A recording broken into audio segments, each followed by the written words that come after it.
If you have a loved one that's going inside the federal prison system or that's been arrested and is going through trial, I just want you to know how incredibly important you are to to helping that person move through in a manner that's going to lead to a more successful outcome.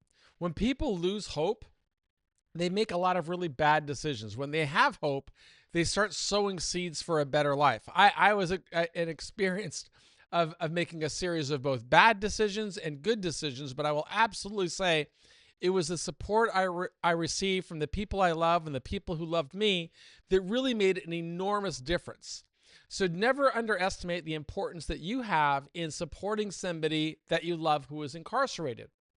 I truly believe that the person who is incarcerated can come out stronger and as a productive citizen with their dignity intact and with opportunities to rebuild. But a lot of the times, I think it's one of the reasons that they can do that is because of the support they receive from people outside. Now, I'll tell you this journey that I had and just try to give some examples of why it was so important.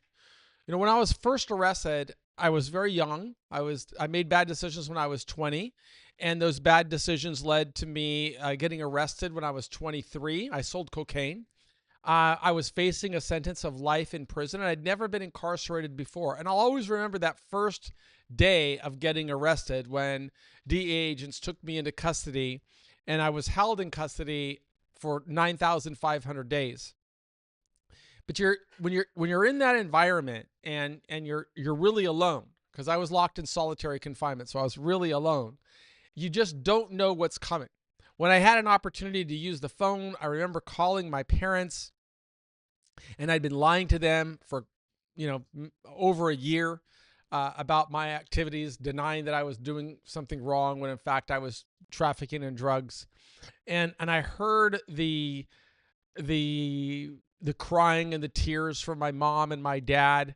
And I still couldn't bring myself to accept responsibility and talk about doing the right thing. And then, doing what is the right thing? The right thing in my case, because I was guilty, would have been to accept responsibility and move forward. But I wasn't ready to do that yet. Instead, I still wanted to cling to this lie that I'd been living, that I hadn't done anything wrong. I used to delude myself into believing that because I never touched the cocaine, I always had other people doing it for me. I wasn't really breaking the law. And that mindset is what got me into deeper trouble. But despite the lies that I was telling, my parents always stood by me. They didn't judge me. They tried to get me to say that their love was unconditional and that they would be there for me regardless of what decision I made. I chose just not talk with him about the case and continued dealing with my attorney, who was telling me what I wanted to hear rather than what I needed to hear. What I really needed to hear was what I did hear from my parents, that regardless of what decision I'd make, they would always be there with me. I had two sisters also in the beginning, and they were also there for me in incredible ways, not only during that year that I spent in solitary confinement, but during those first years that I was in prison as well. And when after a jury convicted me and I was facing the rest of my life in prison, it was really the love of my family that gave me strength, that helped me believe that I didn't have to give up, that I could still find a way. It was then that I finally started to accept responsibility. I remember my grandparents stopped speaking to me, and they didn't want to hear, they'd send my letters back, and they just didn't want to hear from me because I had been such a huge disappointment to our family. And I felt from my sisters and my parents that if I did better while I was in prison, I would create a new path. So the point that I'm making through all of this is, your family, if you've got a loved one who's going through the criminal justice system, never underestimate how incredibly important you are.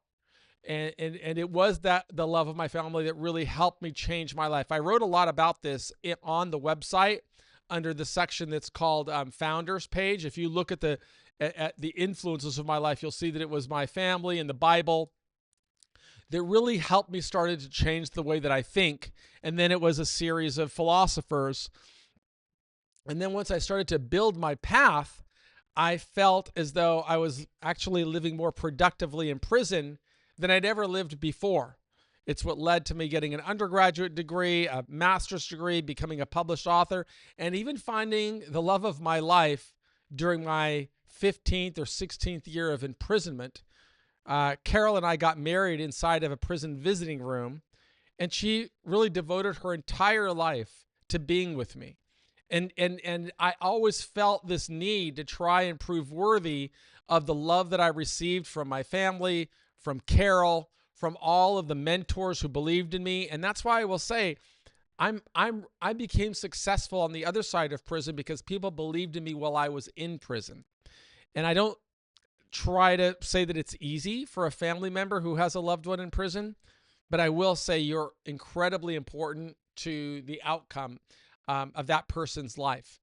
And I know that it's not easy, but my family did a tremendous amount to try and help me. They sent me financial resources that I could use to buy hygiene supplies and food.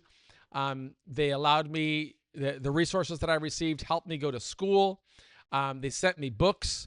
They just made me feel as that I was still a member of the family, even though I was locked in prison serving a 45-year prison sentence. So you might want to learn how you can support your families. That is one of the ways, is just write them letters. Just let them know that you are there to support them. Encourage them to try and work toward being the change that they want to see. If you have financial resources and you're able to support them, I want you to know that just as anywhere else in America, money makes things a little bit easier in prison. Prison food is really not so appetizing, but with a little bit of money, a person can buy commissary and supplement the diet. Books were really important to me. I would encourage you to get to know the rules of the prison so you know what you can send inside. I was in federal prison the entire journey, so we weren't allowed to receive packages, but we could always receive books, and books became very much a lifeline for me.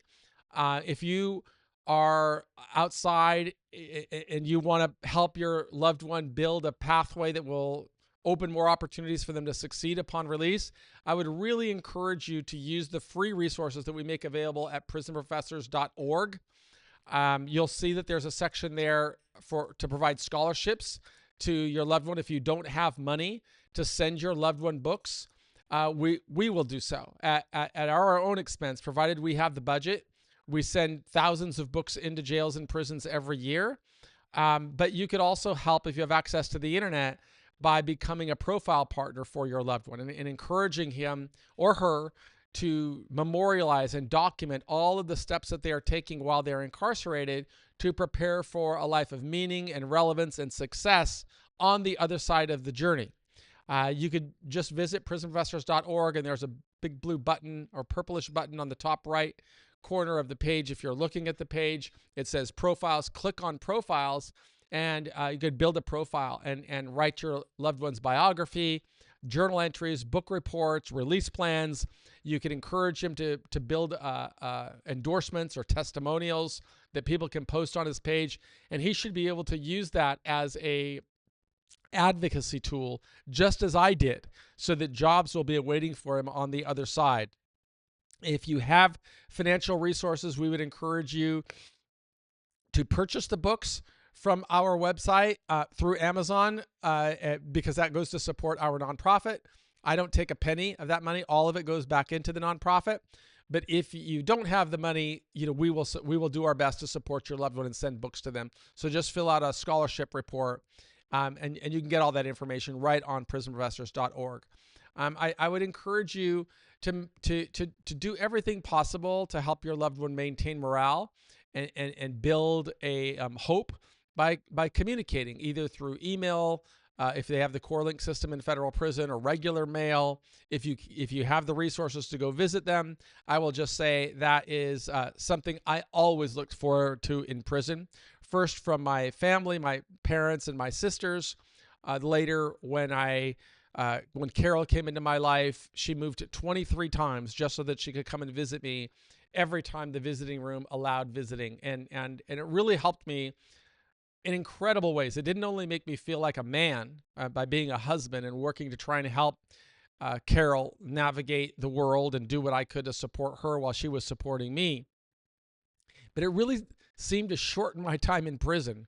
Every year, I'm filming this on Labor Day in 2025, and Carol and I used to just kind of get through the years by counting how many holidays we would have through the year. And so I don't even know if I could still do it. I'm going to try and do the visiting days as we used to remember it. It was New Year's Day, then January, then Martin Luther King Day in mid-January. Then there was President's Day in February. I think President's Day. March, I don't think there were any holidays. April, I don't think there were any holidays. And May, there was Memorial Day. June, there were no holidays. 4th of July, there was. Then August, no. September, there was Labor Day. October, I think October was no visiting, no holidays. November was Veterans Day and Thanksgiving, and then Christmas. And we always looked forward to those holidays because they gave us an extra day of visiting.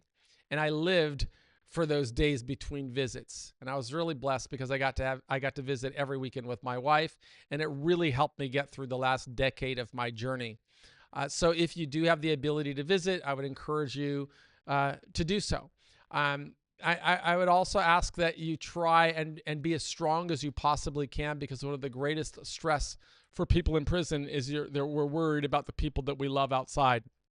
So I just wanted to express these thoughts to you, because I know if you're going inside, if you have a loved one going inside, it's super hard.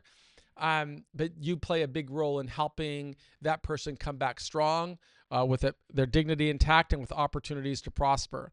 And to the extent that you have access to the internet, I would really encourage you to subscribe to our newsletter at prisonprofessors.org so that you can stay up to date with the advocacy work that we're doing and hopefully encourage your loved one.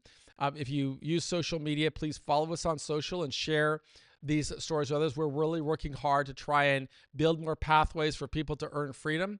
And I think family members play a big role in helping individuals find hope and build a pathway. And you can encourage them by learning more about the strategies that got me through 26 years in prison and allowed me to come home successfully, just like your loved one can do.